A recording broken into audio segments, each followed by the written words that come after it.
মিডিয়াতে কাজ করতে হলে তো গ্ল্যামারাস থাকতে হবে, সুন্দর ড্রেস পরতে হবে। সো এটা মেনটেন তো করতে হবে। বাংলাদেশি মেন্টালিটি যদি ঠিক না থাকে তাহলে আমরা কিভাবে পরবো, কিভাবে ড্রেস মানে পরবো, ছোট ছোট ড্রেস পরবো। অনেকে তো ছোট ছোট আসলে আমি তো ছোটকাল থেকে দেশের বাইরে ছিলাম, বার্সেলোনাতে। সো আমার ওই টাইপের ড্রেস পরে ইউজ টু আমি আমি মানে বাংলাদেশি কালচারে অতটা আমি শাড়ি শাড়ি পরা হয়, বাট আমি ওয়েস্টার্নেই প্রেফার করি। আমাকে ভালো লাগে ওয়েস্টার্নে। আমি তো বাংলাদেশে যখন বের হই তখন তো আর আমি ছোট ছোট ড্রেস পরে বের হই না। আমি যখন দেশের বাইরে যাই তখন আমি ওয়েস্টার্ন ড্রেস পরি। আর এখন যখন বাংলাদেশে, এটা তো ডিপেন্ড করে যে আমি কোথায় যাচ্ছি, সেই হিসেবে আমি ড্রেস পরি।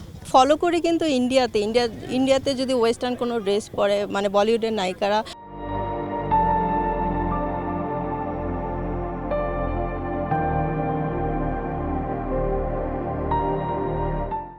তখন কিন্তু দেখতে ভালো লাগতেছে, সবাই প্রশংসা করছে। আর আমরা যদি একটু ছোট ড্রেস পরি তখন এদের ভালো লাগে না। এটা কী কারণে আমি বুঝতে পারছি না। মেন্টালিটি মেবি চেঞ্জ করতে হবে আমাদের।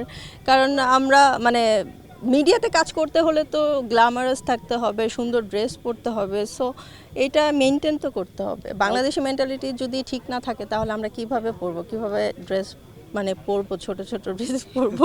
অনেকে তো ছোট ছোট ড্রেস না, ছোট ছোট ড্রেস তারাই পরবে যাদেরকে মানায়, যাদেরকে সুন্দর লাগে। এখন আমি ফিট না, আমি ছোট একটা ড্রেস পরে সবার সামনে গেলাম, তখন তো দেখতে বাজে লাগবে। সো আমার যারা ফিট তারা সুন্দর সুন্দর ছোট ছোট ওয়েস্টার্ন ড্রেস পরুক, এটা তো প্রবলেমের কিছু দেখছি না।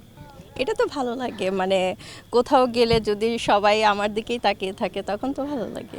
এটা কোন বিষয়ে সমালোচনা করে? আমাদের তো পিকচার পোস্ট করলেও সমালোচনা করে, তো এটা হ্যাঁ এরকমই বলতে চান এটা করবেই। হ্যাঁ, আমরাও করি। আমরা রোনালদোকে নিয়ে কথা বলি, শাহরুখ খানকে নিয়ে কথা বলি। সো ওরা ভালো করলে ভালো বলি, খারাপ করলে খারাপ করি। সো সবাই করবে, এটা স্বাভাবিক।